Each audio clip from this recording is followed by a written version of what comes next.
신약성경 누가복음 8장 49절 말씀부터 맨 마지막 절까지죠. 56절까지의 말씀, 49절부터 56절까지를 제가 봉독을 합니다. 아직 말씀하실 때 회당장의 집에서 사람이 와서 말하되 당신의 딸이 죽었나이다. 선생님을 더 괴롭게 하지 마소서 하거늘 예수께서 들으시고 이르시되 두려워하지 말고 믿기만 하라. 그리하면 딸이 구원을 얻으리라 하시고 그 집에 이르러 베드로와 요한과 야고보와 그 아이의 부모 외에는 함께 들어가기를 허락하지 아니하시니라. 모든 사람이 아이를 위하여 울며 통곡하매 예수께서 이르시되 울지 말라. 죽은 것이 아니라 잔다 하시니 그들이 그 죽은 것을 아는 거로 비웃더라. 예수께서 아이의 손을 잡고 불러 이르시되 아이야 일어나라 하시니 그 영이 돌아와 아이가 곧 일어나거늘 예수께서 먹을 것을 주라 명하시니 그 부모가 놀라는지라. 예수께서 경고하사 이 일을 아무에게도 말하지 말라 하시니라. 아멘. 로마 사람들이 가장 좋아했던 달은 아마 우리가 지금 살아온 8월 달이 아닌가 싶어요. 자기들의 좋아하는 황제의 이름으로 이렇게 달의 제목을, 달의 이름을 붙였는데 7월 달은 줄리어스 시저를 기념해서 줄라이 그렇게 불렀고요. 그 다음에 8월 어거스트는 로마 역사상 가장 위대한 왕이었던 아우구스투스를 기념한 그런 달입니다. 그러니 가장 좋아한 달이었을 것인데 그 달도 지나가네요. 그렇죠? 어쩌면 한 해 중에 가장 치열하게 살아가는 그런 시간이 바로 8월이 아닌가 하는 생각도 듭니다. 자, 옆에 분들 그렇게 수고하다 오셨겠죠? 손을 한번 붙들고 격려해 주시겠습니까? 수고하셨습니다. 잘 지내고 계시죠? 네, 수고하셨네요. 그런데 그런 격려를 하라고 하면 꼭 남한테만 하는 사람이 있어요. 자기 아내나 남편이나 이런 분들한테는 안 하고 옆에 있는 분들한테만. 그죠? 네, 아내한테는 안 하셨었죠? 8월 한 달 은혜 가운데 사셔서 하나님의 영광 나타내는 귀한 삶 되시기를 다시 한번 주님의 이름으로 축원합니다. 누가복음 8장에 기록된 마지막 기적, 네 가지 기적이 있다고 했죠. 첫 번째는 바다라고 해야 되나요? 호수라고 해야 되나요? 유대인들은 바다라고 했고 과학적인 사실을 가지고 보면 호수인 갈릴리 호수를 건너가신 사건이 첫 번째 기적이었고, 두 번째 기적은 거라사라고 하는 곳에 가서 그곳에 광인을 고쳐주신 사건이었습니다. 그리고 세 번째 사건은 돌아오셔서 예수님의 옷을 만졌던 혈루증 앓던 여인을 고쳐주시는 일이었고요. 자, 마지막 네 번째 누가 기록하는 누가복음 8장의 마지막 이적은 12해 동안 12살 먹은 아이를 살려내시는 사건이죠. 사실은 이 사건은 먼저 부탁을 받았던 사건이었습니다. 혈루증을 앓고 있는 여인을 고쳐주시나 조금 늦어진 사건입니다. 예수님이 거라사를 방문하시고 갈릴리로 돌아오셨습니다. 그러자 가버나움 회당에, 갈릴리는 지역이고요, 가버나움은 도시죠. 그러니까 카운티의 시리 이렇게 표현하면 어떨까 하는 생각이 들어요. 그런 구분을 가지고 들으시면 좋겠습니다. 그 가버나움 회당의 책임자였던 야이로라고 하는 사람이 급히 주님을 찾아옵니다. 이유가 무엇이었나요? 그의 12살 먹은 딸이 중한 병으로 사경을 헤매고 있었죠. 자, 회당장은 주님을 자기 집에 오시도록 청합니다. 그리고 주님은 서둘러 그의 집으로 가시고 계셨어요. 그런데 우리가 지난주에 나눈 말씀과 같이 혈루증을 앓던 여인이 몰래 예수님의 옷을 만집니다. 자, 그리고 그녀의 병이 나았죠.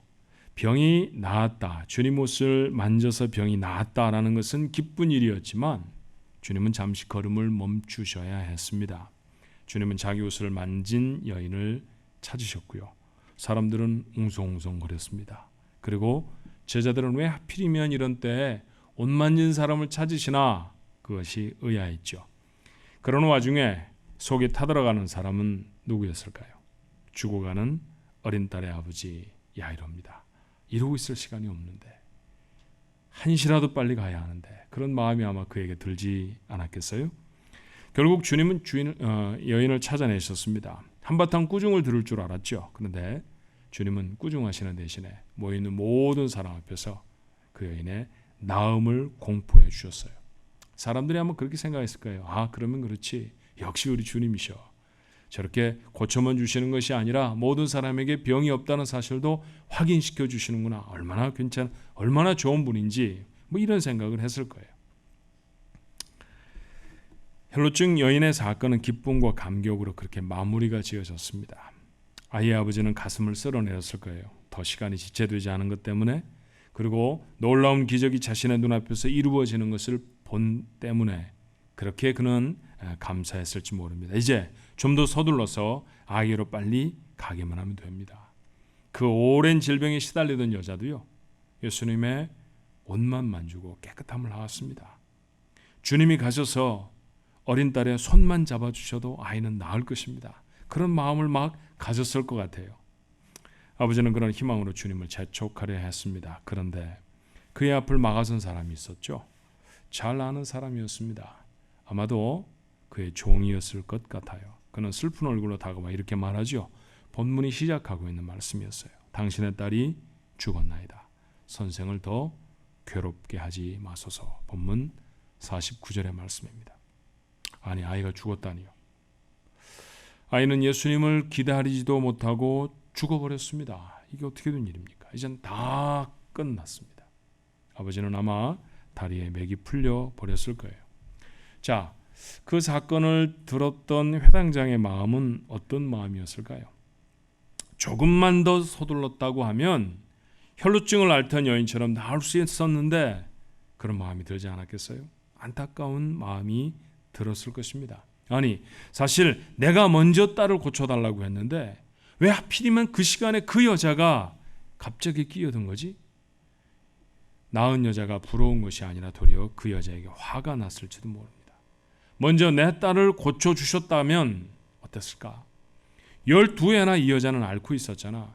지금 당장 고쳐주지 않는다고 해도 오늘 죽어버리는 것은 아닐 텐데 왜 그 여자를 먼저 고쳐주시느라 시간을 다 없앤 것이지? 그러고 보니 주님이 야속하기도 했어요. 아무리 생각해 봐도 고쳐주시긴 했더라도 찾아내시는 일 정도는 나중에 하실 수도 있지 않았을까, 그런 생각이 들기도 했습니다. 아마 회당장의 마음, 어린 딸을 죽게 해버렸고 그리고 도와줄 수 없었던 이 아버지의 마음속에는 안타까움과 억울함이 또 그리고 분노가 치솟았을지 몰라요. 자, 우리도 이런 당황스러운 상황을 종종 만나게 되지 않습니까? 왜 주일에 한 번도 교회에 빠지지 않는 우리 아이가 그 좋은 대학에 떨어져야 하나요? 그렇지 않고 편편히 가끔씩 교회 다니는 애들도 철컥철컥 붙는 학교에 왜 우리 아이는 떨어져야 했을까요? 왜 하필이면 내가 사업을 막 시작했을 때 그때 금융위기가 찾아와서 내 사업이 어렵게 되었을까요? 아니, 아무리 경제가 어려워져도 그렇게 열심히 교회를 섬긴 내 사업을 하나님이 그렇게 주저앉게 하셔야만 했을까요? 도대체 내가 뭘 잘못했다고 저런 사람을 만나서 평생을 고통스럽게 살아야만 합니까? 그런 의문을 가지고 있는 사람들이 참 많습니다. 여러분은 답을 아세요? 여러분이 안고 있는 문제, 해결되지 않는 어려움에 대한 답을 여러분은 가지고 계십니까? 종종 그런 분들은 저를 찾아오시죠. 어떤 분은 애써서 자신의 잘못을 찾기도 합니다. 제가 그래서 이런 일이 생긴 거예요. 제가 좀 더 괜찮지 않아서 뭐 이런 식으로 말이죠. 또 어떤 사람은 하나님의 또 다른 뜻이 있을 것이라 믿으려고 노력하기도 해요. 더 솔직한 사람들은 울면서 화를 내기도 합니다. 이유를 제게 묻죠. 목사님, 도대체 왜 이런 일이 제게 생겼을까요? 그렇지만 솔직하게 말씀드리면 제가 정확하게 이유를 아는 경우는 거의 없습니다. 우리는 그렇게 우리가 이해할 수 없는 당황스러운 상황에 놓일 때가 있지요. 이런 때 사람들은 어떻게 하곤 합니까? 많은 사람들은 상황을 탓합니다. 그때가 아니었으면 생각하는 것이고 그 사람이 아니었으면 생각하게 되는 것이죠. 도와주지 않으신 하나님을 원망하기도 하고요. 그래서 어떤 사람은 믿음을 떠나기도 합니다. 회당장의 집에서 비통한 소식을 가져온 사람도 그랬어요. 선생님을 더 괴롭게 마옵소서. 말이야 공손하게 했지만 결국 예수님 떠나라는 얘기 아닙니까? 그런데 여러분 한번 생각해 보십시다. 그렇게 다른 사람 비난하고 그 사람 때문이야. 그리고 그때 내가 때를 잘못 만나서 시절을 탓하고 그리고 하나님을 원망하다가 교회를 떠나면 뭐가 달라집니까? 조금쯤이라도 그런 경험을 해보셨던 분들은 아마 답을 해보십시오. 그래서 여러분이 그 문제를 어떻게 변화시키셨나요? 아무것도 달라지지 않습니다. 어떤 원망도 일어난 사건을 바꿀 수 있는 원망은 없습니다. 어떤 분노도 자기가 만나고 있는 문제를 해결하는 해결의 방법은 아닙니다. 우리는 누가가 사건의 전모를 다 기록해 주어서 이 사건의 결말을 압니다. 주님은 죽은 아이를 살려서 부모에게 돌려주셨습니다.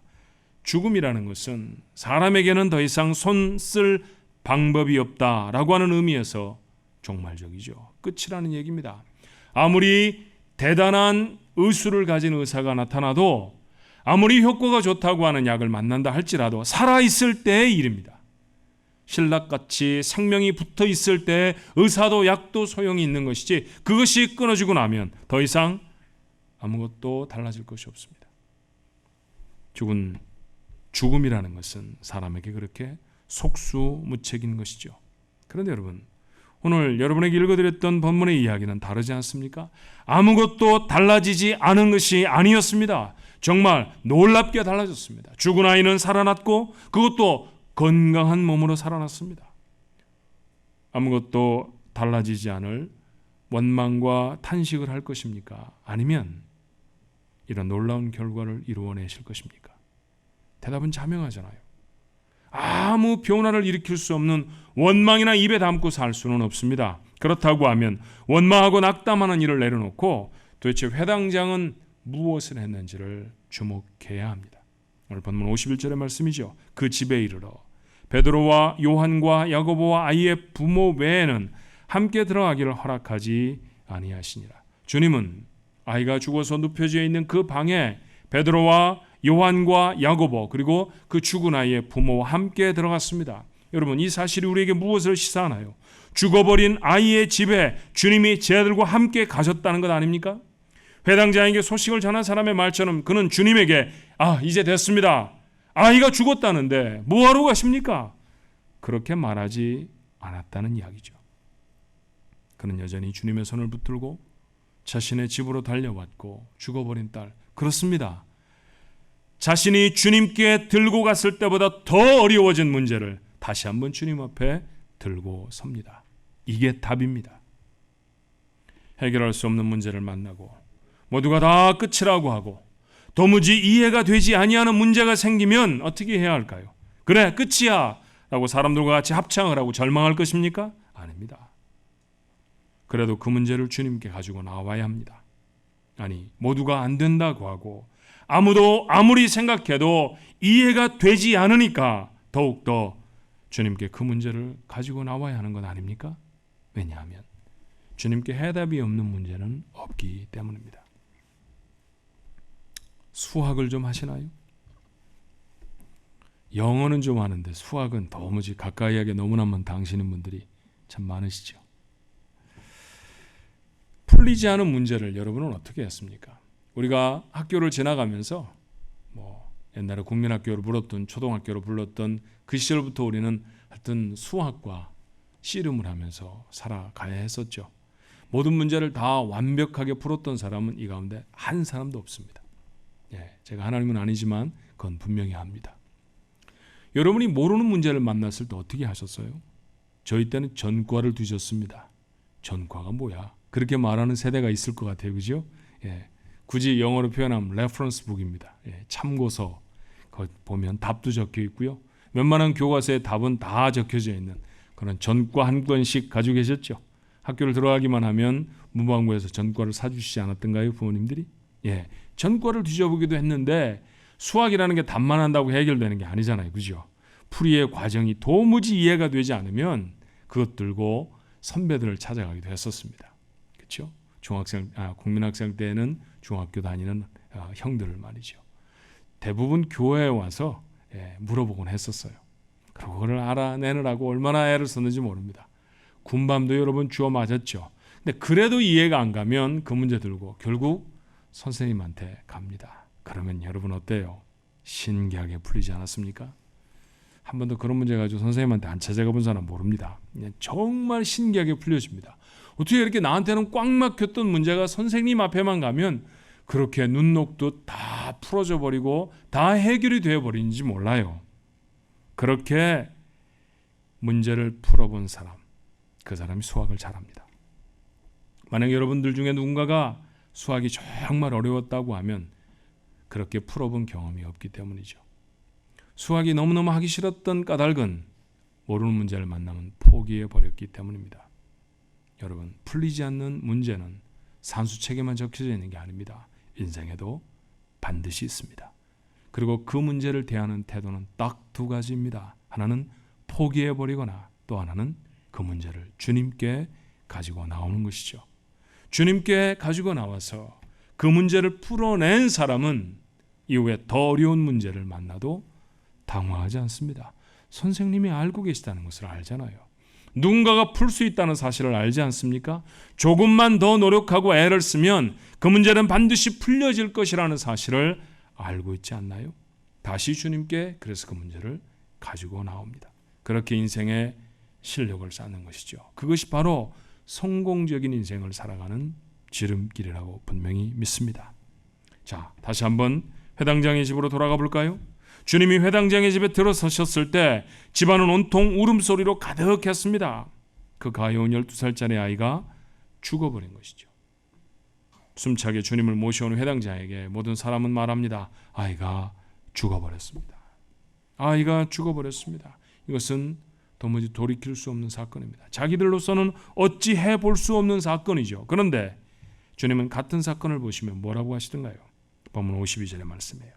모든 사람이 아이를 위하여 울며 통곡하며 예수께서 이르시되 울지 말라. 죽은 것이 아니라 잔다 하시니. 죽은 것이 아니라 잔다. 뭐가 틀립니까? 잠을 깊이 자는 사람을 보고 우리 뭐라고 말하나요? 그 사람 꼭 죽은 것 같이 자. 그렇게 말하잖아요. 자는 것과 죽은 것은 참 비슷합니다. 결정적으로 다른 것은 뭘까요? 죽음은 깨어나지 않습니다. 그런데 잠은 깨어납니다. 죽음이 끝이라고 하면 잠은 끝이 아니죠. 잠든 사람은 날이 밝으면 다시 힘찬 기지개를 하면서 깨어납니다. 그렇죠? 아무도 좀 더 죽었으면 좋겠어 이렇게 말하지 않습니다. 그런데 우리 대부분은 좀 더 자고 싶은 유혹을 거의 매일같이 느낍니다. 왜일까요? 밤사이의 잠이 우리 얼마나 달콤한 휴식인지 우리가 잘 알고 있기 때문이죠. 그런데 주님은 이 참담한 죽음을 뭐라고 말씀하십니까? 잠이라고 소개하십니다. 얼마나 놀라운 선언인지 몰라요. 읽어도 가슴에 막 희망이 솟는 말씀입니다.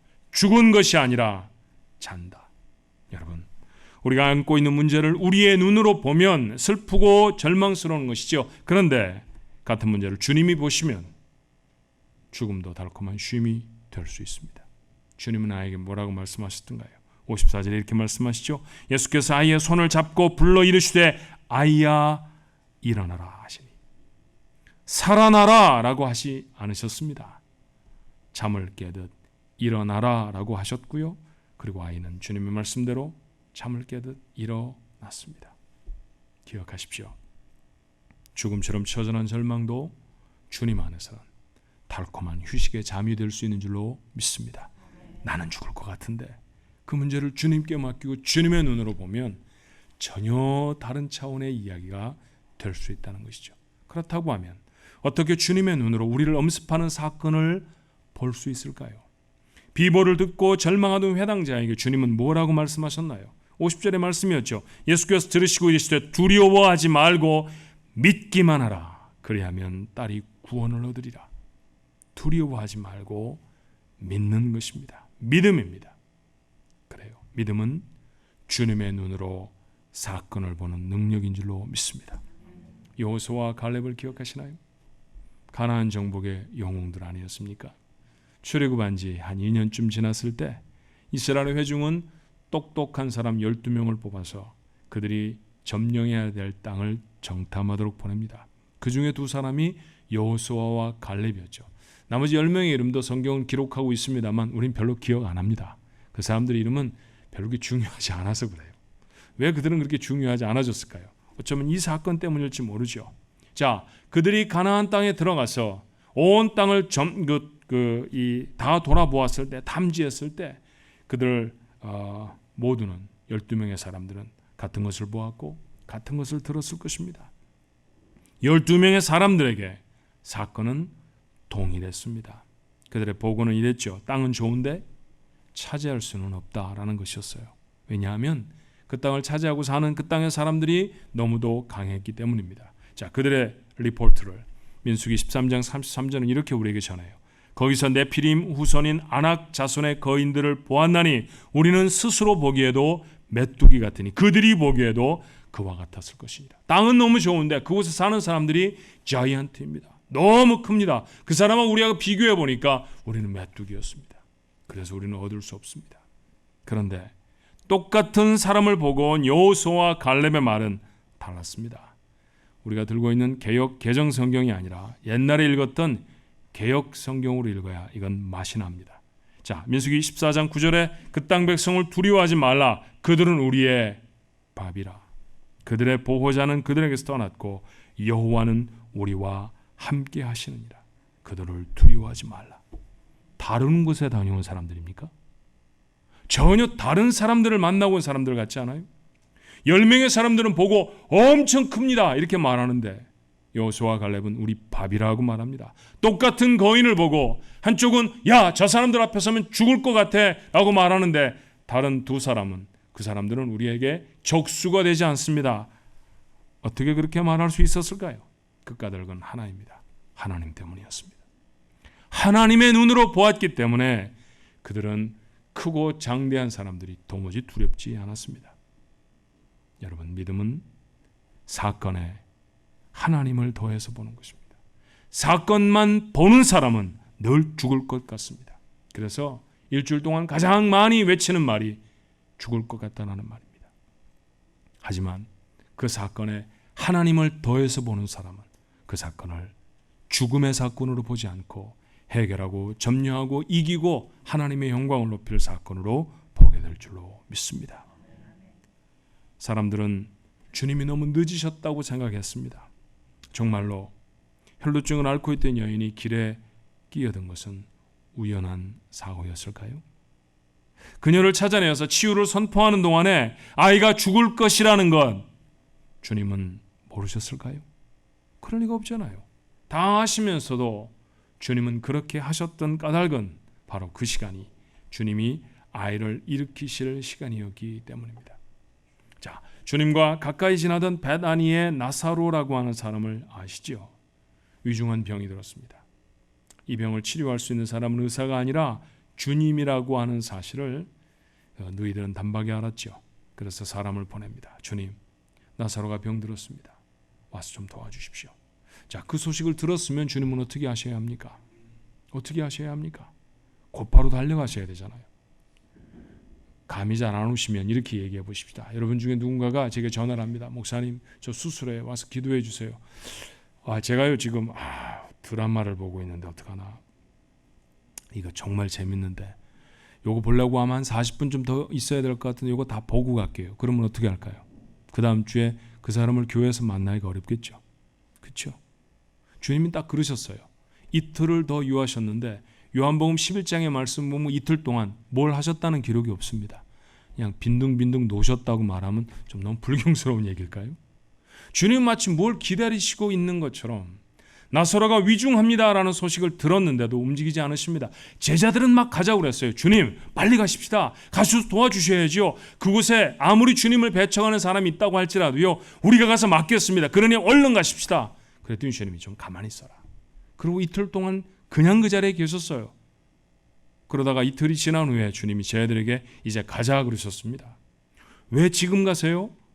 왜 아프다고 하는 소식을 들었을 때는 급히 움직이지 않으시더니 지금 왜 가십니까? 그래도 주님이 이런 이상한 말씀을 하십니다. 요한복음 11장 14절에 이에 예수께서 밝히 이르시되 나사로가 죽었느니라.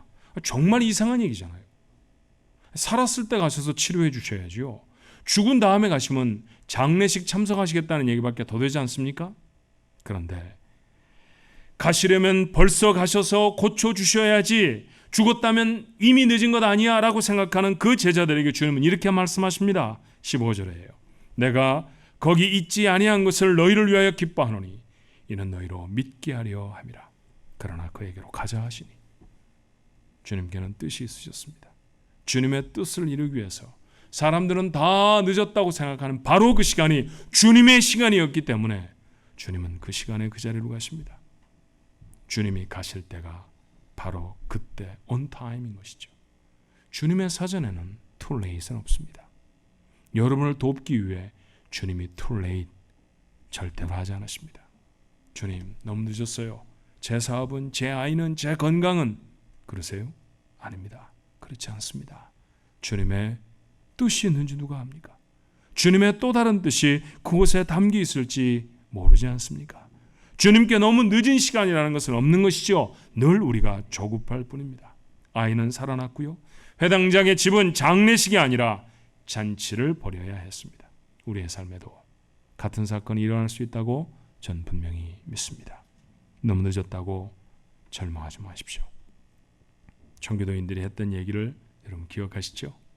The best yet to come. The best is yet to come. 정말 좋은 것은 아직 오지 않았습니다. 주님은 반드시 우리를 도우실 것이고 우리의 삶을 통해서 하나님의 뜻을 이루실 줄로 믿습니다. 그러니 여러분 오늘 이 사건을 읽으셨던 여러분 모두는 주님의 눈으로 사건을 보는 믿음을 가지셔야 합니다. 모두에게 보이는 사건만 보는 눈이 아니라 그 사건에 하나님을 더해서 보는 그 믿음의 그 눈을 가지고 조금만 더 인내하기로 하십시다. 죽었던 딸이 살아나는 회당장의 기쁨, 여러분이 것이 될 수 있지 않겠습니까? 그래서 장례식을 하려고 했던 인생이 주님의 영광을 나타내는 축제를 이루어내는 그런 인생이 되어주십시오. 여러분 모두에게 약속하신 하나님의 약속인 줄로 믿습니다. 이 약속을 이루는 복이 여러분의 삶에 있기를 주님의 이름으로 축원합니다. 기도하십시다. 아이는 죽어버렸습니다. 사람들은 손을 놓았고 아이의 얼굴에는 포가 뒤집어 씌워졌을 것입니다. 이제 끝이다. 너무 늦었다. 모두가 다 그랬겠죠. 주님이 그 자리에 서셨습니다.